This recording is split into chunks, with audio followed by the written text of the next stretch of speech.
knowing that she hoeing up. Zanny boss, my niggas sold a bunch. I dropped the fender, get in my punch. You a worker, nigga, take your lunch. Shoot a nigga, I won't take a punch. Knew I make it, niggas had a hunch. Drop top, finna run around. Just to run around, niggas bought 100 rounds. Big goals, my niggas need 100 pounds. Money kinda go, that's a money sound. I'm a dog, little bitch, fuck your life up. In the club, pipe tuck, nigga, pipe up. Cavalli, the shawty, she geeking, she rolling on Molly. My niggas, they got me. You tweaking, we shoot up the party. We shoot up the shawty, don't top me. I love it when she suck it sloppy. Yeah, the shawty, she naughty for Molly. Bitch, I'm the shit, but no potty. We walking with sticks. Alright, so I'm just gonna get into this while it's still fresh in my mind.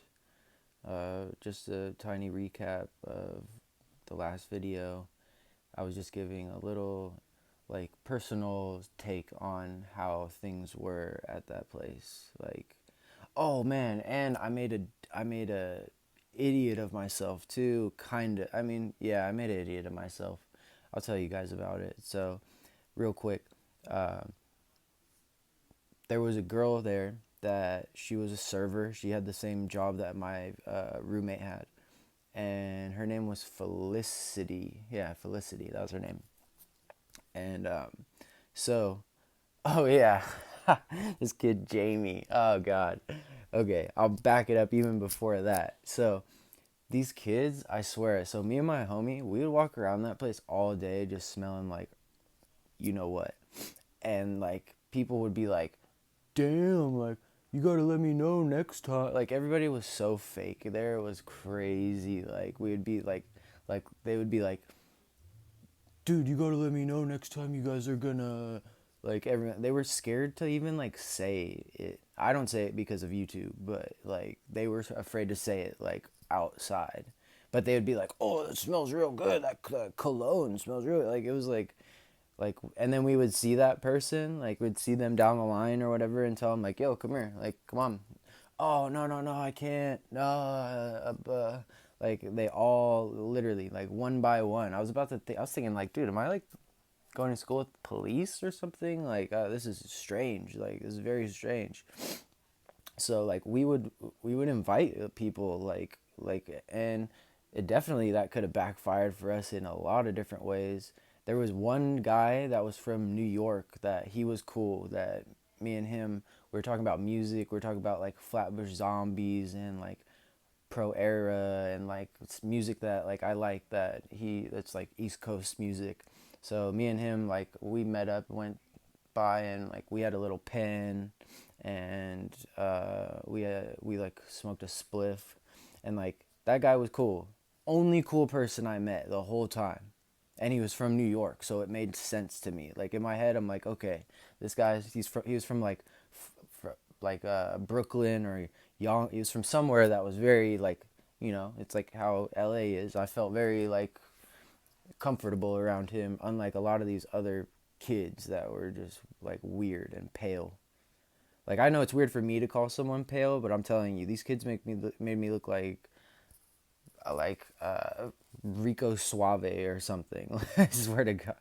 So so anyways, there was this girl, and she was friends with that kid I was telling you about, Jamie. He was the one that I would, dude, let me know next time you guys are gonna, let me know. Full, like, every day, like, every time we seen him, we were like, yo, come here, because we always had the Swishers. I'd buy all the Swishers at the gas station every day. I have a video of it, I'll throw it in here. But anyways, one day after work, we were at the pub, and I walk into the pub, and that dude is getting a lap dance, straight lap dance, in the middle of the room by that girl, Felicity. And what I had said that got back around to her was, because I had only seen her like at work, so that was my first time seeing her like outside of work at the pub. So that was the first time I seen her not having to wear like slacks and like a button-up shirt, and stuff. So I said to my friend, but I guess I said it kind of loud, that I said, damn, she's thick. That's it. Like, I don't think that was the most disrespectful thing to say in the moment, where she's like grinding this dude's like it really like was not the worst thing someone could say or whatever, but apparently it got back to her, and she said something about it to my friend, a girl that my friend worked with, and then I actually, as luck would have it, the very next day she was cleaning the room that I was like setting up, and I just went over to her and I just like kind of like tried to clear the air, and I was like, yo, um, I was just like, I was like, I wasn't trying to be like disrespectful or nothing like that, like I meant it in a good way. And she just said like, oh yeah, you're fine, blah blah blah.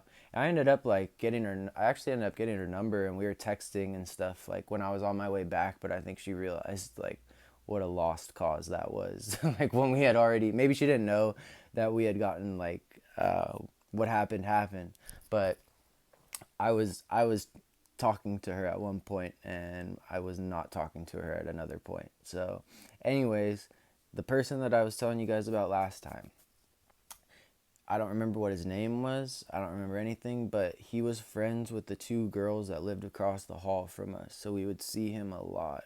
And I don't know what made him think about he would like we would just do little exchanges here and there of like he would be like, "Hey, you dropped your pocket." Stupid stuff like that. Like it really wasn't anything like malicious. So like that happens like a couple times, whatever, and you got to remember everybody's drunk all the time. So like people kind of don't really know how to act. So like this day happens where we're outside and we're smoking, and that kid didn't live in our building, but he would come over to our building like all the time because he could just go wherever. Like the buildings were kind of next to each other, like not super far. So me and my friend, we had been drinking for sure, and they had also. So this literally happened right outside of that brown building that I've showed, with that 2-story brown building. So him and my friend end up like in each other's faces like this, okay? I don't remember exactly what was said. I was like pretty gone at the moment, but they were both like right here, like face to face, whatever. Oh, and one thing that my friend said that I think this was kind of the thing that made him mad was my homie was like, "Hey, have you ever heard of that band Imagine Dragons?" And the kid was like, "Yeah," like totally like innocently, like, "Yeah." And then my homie goes, "Well, imagine dragging these nuts across your face." And I had never heard that before. This is like 6 years ago, but even then I get it. But like it was just really funny at the time, just the way he was so sincere. Like he was like, "Yeah, I do. I love that band." Like he like totally didn't see it coming. Like totally did not see it coming. So that was the last interaction that happened before this. So they end up in each other's faces, and for some reason I'm watching this kid. He goes and he kind of bends down. Like imagine this is his body. This is my homie's body. He like bends down and he grabs him like imagine if someone grabbed you like this from behind. If you were standing up, like they grabbed like behind your knees, like went kind of hunkered down and went like that. So he goes like that, grabs him, and he's holding him up like this, just holding him up, like as if he just went down, just holding him like that. And so my homie's like kind of like looking around, and he's like telling the guy to put him down. So he goes just that, like it would not in the face, not. And I'm not trying to like get out of it. Like if it was like a gnarly fight situation or something, I would just say so. But it really was not. Like he literally punched him like 3 times, right here, right there, and that was it. That was all that happened. He got set down, and then a park ranger comes up. Park ranger comes up, immediately separates me, my friend, and that kid. And it just so happened that I was outside with that kid. Like they took my homie inside. I was outside. The other kid was outside. And I swear on everything I love, I can remember this. I was like 50, 40 feet away from him, and this kid just played the victim so hard, was just like they did this, and he grabbed me, and I didn't know what to do, and they were calling, he said that we were calling him racial slurs, calling him homophobic slurs. I'm telling you that, like, I wasn't even try, like, it is what it is, but it, like that's a hand of blackjack that, like, I was not gonna beat. It was that fool had 21, like, no matter what. So, like, he really, really played those cards. And, like, the park rangers come and they talk to us, and they come and they talk to us and they say, well, like, here's an order that's been given by the Yellowstone National Park Service. You guys are you guys need to vacate the premises by 6 o'clock. This was probably like 12 or like 1 o'clock, and they were like this paper. If you guys don't leave by, if you guys are still on the grounds at 6 o'clock, you'll be arrested for trespassing. And both of us were kind of like, hey, say less. Like, let's get the out of here. Like, let's go. Like, literally, I remember telling him that. I was like, dude, let's go back to California, man. Like, this place. Like, let's go.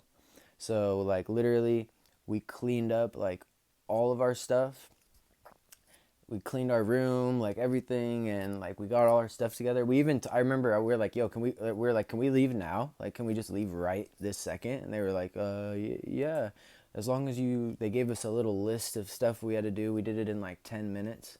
And, like, we packed up the car real quick, and, like, we're literally on our way out of there, just on our, like, a bat out of hell. We're on our way out of there. But remember, on the way there, the whole time, like, literally from LA to Torrance, or from LA to Yellowstone, we were driving like 100 miles an hour in this, like, older Land Rover that had been sitting in a parking lot for a couple of years. Like, this thing had not been driving on the roads for a while.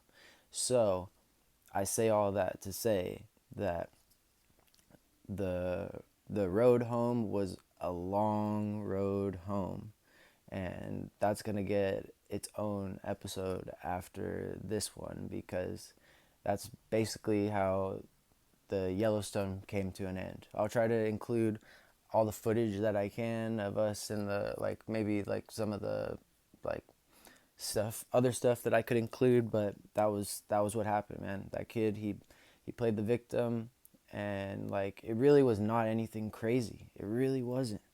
It was nothing bad, but they just saw it, and then they just judged it on what it was, and then it didn't help that that kid turned into a little baby when the time came, instead of just, like, manning up and, like, being like, yeah, we're messing around, blah blah blah. Like, he totally was, like, acting all shook, and I've seen that a million times before. So I already knew what was gonna happen. Like, so anyways, we packed the car.